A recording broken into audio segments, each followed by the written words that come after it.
कहानी का शीर्षक क्रिकेट गांव और फुटबॉल गांव की अनोखी दोस्ती। कहानी। किसी दूर देश में दो गांव बसे हुए थे। एक था क्रिकेटपुर और दूसरा था फुटबॉलपुर। दोनों गांव में एक से बढ़कर एक खिलाड़ी रहते थे, लेकिन उनकी विशेषता अलग अलग थी। क्रिकेटपुर में हर कोई क्रिकेट का शानदार खिलाड़ी था, जबकि फुटबॉलपुर के लोग फुटबॉल के माहिर थे। हालांकि दोनों गांव के लोग खेलकूद के शौकीन थे, लेकिन उनमें कभी ज्यादा मेल मिलाप नहीं हुआ था।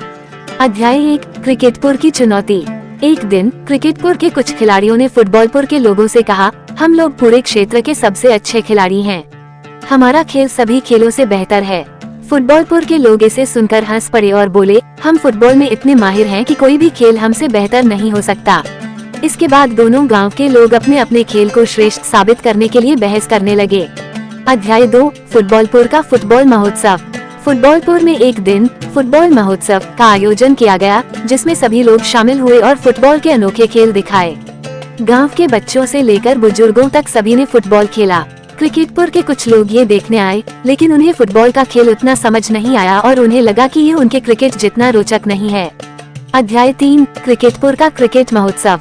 कुछ दिनों बाद क्रिकेटपुर में क्रिकेट महोत्सव हुआ। क्रिकेटपुर के लोग खेल के अनोखे जौहर दिखाने लगे। फुटबॉलपुर के कुछ लोग भी ये देखने आए और उन्हें क्रिकेट का खेल थोड़ा मुश्किल और अनजाना लगा। दोनों गांव के लोग अपने अपने खेल में ही अच्छा मानते रहे और एक दूसरे के खेल को कम आंकते रहे। अध्याय 4, खेल मिलन समारोह की योजना। गांव के बुजुर्गों ने सोचा कि दोनों गांव के लोग खेल को लेकर बहस ही करते रहते हैं, क्यों न एक खेल मिलन समारोह का आयोजन किया जाए, जिसमें दोनों गांव के लोग एक दूसरे के खेल को जान सकें और खेल भावना का आनंद ले सकें। यह विचार सुनकर दोनों गांव के लोग मान गए और खेल मिलन समारोह की तैयारियां शुरू हो गयीं। अध्याय 5, खेल मिलन समारोह का पहला दिन, फुटबॉल मैच। खेल मिलन समारोह के पहले दिन फुटबॉलपुर के खिलाड़ियों ने क्रिकेटपुर के लोगों को फुटबॉल खेलना सिखाया। क्रिकेटपुर के लोग गिरते पड़ते, ठोकर खाते, लेकिन मजे लेते हुए फुटबॉल खेलने की कोशिश करते रहे। फुटबॉलपुर के खिलाड़ी उनकी मदद करते रहे और पूरे मैदान में हंसी खुशी का माहौल बना रहा। अध्याय 6, खेल मिलन समारोह का दूसरा दिन, क्रिकेट मैच। दूसरे दिन क्रिकेटपुर के लोगों ने फुटबॉलपुर के खिलाड़ियों को क्रिकेट खेलना सिखाया। फुटबॉलपुर के लोग क्रिकेट के बैट को पकड़ने और गेंदबाजी करने में कई मजेदार गलतियां करते रहे। क्रिकेटपुर के लोग भी उन्हें हंसते हुए खेल में मदद कर रहे थे। दोनों गांव के लोग साथ में खेलते हुए बहुत खुश थे। अध्याय 7, मित्रता का संदेश। समारोह के आखिरी दिन दोनों गांव के मुखिया मंच पर आए और उन्होंने सभी को खेल की वास्तविक भावना का महत्व समझाया। उन्होंने कहा, खेल का असली मकसद जीतना या हारना नहीं, बल्कि एक दूसरे के साथ मिलजुल कर खेलना और आनंद लेना है। हर खेल की अपनी विशेषता होती है और हमें एक दूसरे के खेल का आदर करना चाहिए। अध्याय 8, दोस्ती का महोत्सव। इसके बाद दोनों गांव के लोगों ने एक साथ मिलकर दोस्ती महोत्सव का आयोजन किया, जहां सभी लोग क्रिकेट और फुटबॉल दोनों खेल खेले और मस्ती की। इस महोत्सव में हंसी खुशी, दोस्ती और भाईचारे का माहौल बना रहा। अब दोनों गांव के लोग हर हफ्ते मिलते और साथ में खेलते। निष्कर्ष। इस कहानी का संदेश था कि खेल हमें जोड़ता है और हर खेल की अपनी विशेषता है। हमें एक दूसरे के खेल और पसंद का सम्मान करना चाहिए और एकता में ही खुशी होती है। अंत में क्रिकेटपुर और फुटबॉलपुर की दोस्ती के किस्से दूर दूर तक मशहूर हो गए और दोनों गांव ने एक साथ खेलते हुए एक नई परंपरा की शुरुआत की। कहानी का विस्तार। अध्याय 9, फुटबॉल क्रिकेट का नया खेल। एक दिन खेल मिलन समारोह के दौरान दोनों गांव के युवाओं ने मिलकर एक नया खेल बनाने का सोचा, जिसमें फुटबॉल और क्रिकेट दोनों के तत्व शामिल हों। इस नए खेल का नाम रखा गया फुट क्रिकेट। इस खेल में फुटबॉल की गेंद को बैट से मारना होता था और खिलाड़ी पैरों से गेंद को किक कर गोल करने की कोशिश करते थे। फुट क्रिकेट का पहला मैच खेला गया, जिसमें क्रिकेटपुर और फुटबॉलपुर की मिली-जुली टीमों ने भाग लिया। खेल के दौरान दोनों टीमें एक दूसरे को समझाने में मस्ती करती और मैदान में हंसी खुशी का माहौल बना रहा। फुट क्रिकेट के बाद दोनों गांव के लोग इस अनोखे खेल को लेकर बहुत उत्साहित थे और अब हर त्योहार पर इसे खेलते थे। अध्याय 10, मिलन मेले की शुरुआत। क्रिकेटपुर और फुटबॉलपुर ने मिलकर एक नए मेले का आयोजन करना शुरू किया, जिसका नाम रखा गया मिलन मेला। हर साल इस मेले में दोनों गांव के लोग अपने अपने खेलों की प्रदर्शनी लगाते थे।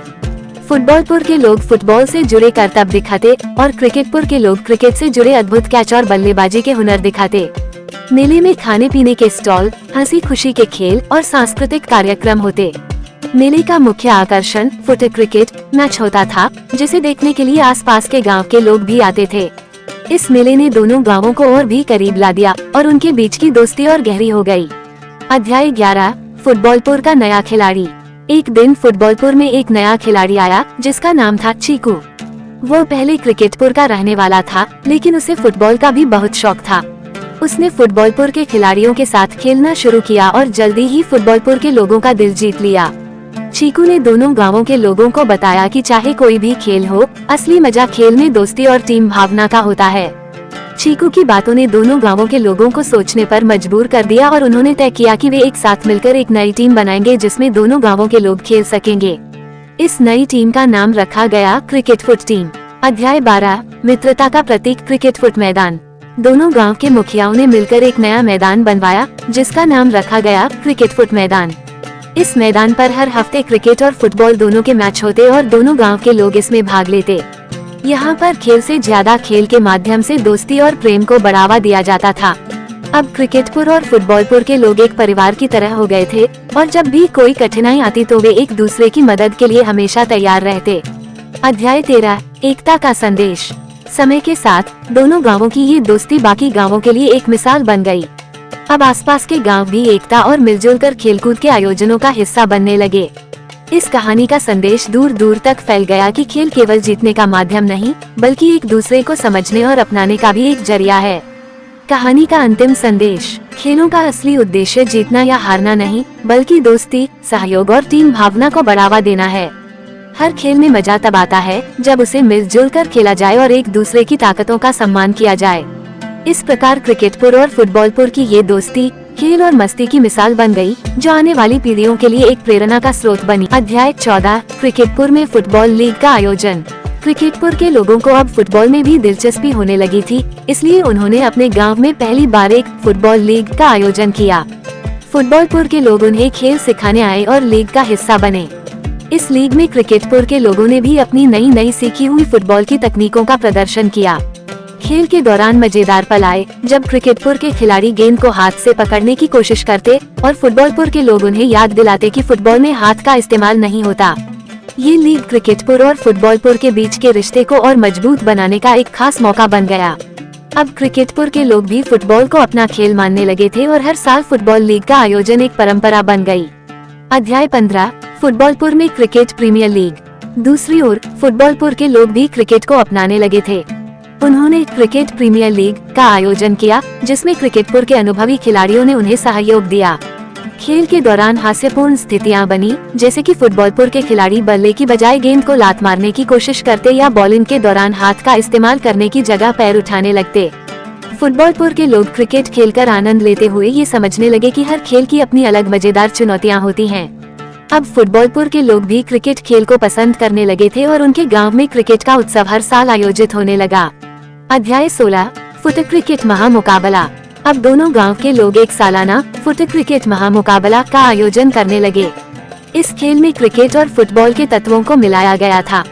टीमों में दोनों गांव के लोग शामिल होते और खेल के नियम भी दोनों खेलों का मिश्रण होते। फुट क्रिकेट मैच में कई मजेदार पल आते जब खिलाड़ी फुटबॉल किक करते हुए गेंद को हवा में मारते या बल्लेबाज की तरह बल्ला घुमाते। फुट क्रिकेट महामुकाबला दोनों गांव के लिए एक प्रमुख आयोजन बन गया, जिसमें आसपास के गांव के लोग भी दर्शक बनकर आते थे। अध्याय 17 मित्रता दिवस का आयोजन। दोनों गांव के लोगों ने आपस में मिलकर एक विशेष मित्रता दिवस का आयोजन करना शुरू किया। इस दिन पर दोनों गांव के लोग एक दूसरे के साथ खेलकूद करते, मनोरंजन के कार्यक्रम आयोजित करते और अपनी दोस्ती का जश्न मनाते। मित्रता दिवस के मौके पर सभी लोग पुराने किस्से सुनाते, जब वे पहली बार एक दूसरे के खेल से जुड़े थे और कैसे दोस्ती की शुरुआत हुई थी। मित्रता दिवस का आयोजन दोनों गांवों के बच्चों के लिए विशेष महत्व रखता था, क्योंकि उन्हें इस दिन पर हर खेल में हिस्सा लेने का मौका मिलता और वे पुराने खिलाड़ियों से दोस्ती का महत्व सीखते। अध्याय 18 एकता की शक्ति एक मुश्किल घड़ी। एक दिन एक तूफान ने दोनों गांवों को घेर लिया। घरों को नुकसान पहुंचा और गांव के खेतों में पानी भर गया। इस आपदा में दोनों गांव के लोग एक दूसरे की मदद के लिए आगे आए। क्रिकेटपुर के लोग फुटबॉलपुर में जाकर उनका सामान संभालने में मदद करने लगे और फुटबॉलपुर के लोग क्रिकेटपुर में जाकर घरों को ठीक करने में सहयोग देने लगे। यह मुश्किल घड़ी दोनों गांवों के बीच के रिश्ते को और मजबूत कर गई, क्योंकि उन्होंने देखा कि असली दोस्ती मुश्किल समय में ही परखी जाती है। अध्याय 19 नई पीढ़ी के लिए संदेश। अब क्रिकेटपुर और फुटबॉलपुर में बच्चों को दोनों खेलों की ट्रेनिंग दी जाने लगी। बड़े बुजुर्ग बच्चों को खेल सिखाने के साथ साथ उन्हें सिखाते कि दोस्ती और एकता का असली महत्व क्या होता है। बच्चों को यह समझाया गया कि खेल का असली उद्देश्य केवल जीतना नहीं, बल्कि एक दूसरे का सम्मान करना, मिलकर खेलना और मजा लेना है। इस तरह नई पीढ़ी भी दोनों खेलों के प्रति जुनून और दोस्ती का सम्मान करने लगी और क्रिकेटपुर और फुटबॉलपुर की दोस्ती की यह कहानी आगे बढ़ती रही। कहानी का समापन संदेश। क्रिकेटपुर और फुटबॉलपुर की ये दोस्ती हमें सिखाती है कि खेल का उद्देश्य केवल जीत हार नहीं है, बल्कि एकता, प्रेम और सहयोग के मूल्य को अपनाना है। खेलों के माध्यम से हम अपनी सीमाओं से आगे बढ़ सकते हैं और सच्चे मित्र बन सकते हैं। चाहे जीवन में कैसी भी परिस्थिति आए, एकता और दोस्ती से हर मुश्किल को आसान किया जा सकता है। इस प्रकार क्रिकेटपुर और फुटबॉलपुर की कहानी दोस्ती, खेल और एकता की अनमोल मिसाल बन गई, जो आने वाली पीढ़ियों को प्रेरणा देती रहेगी।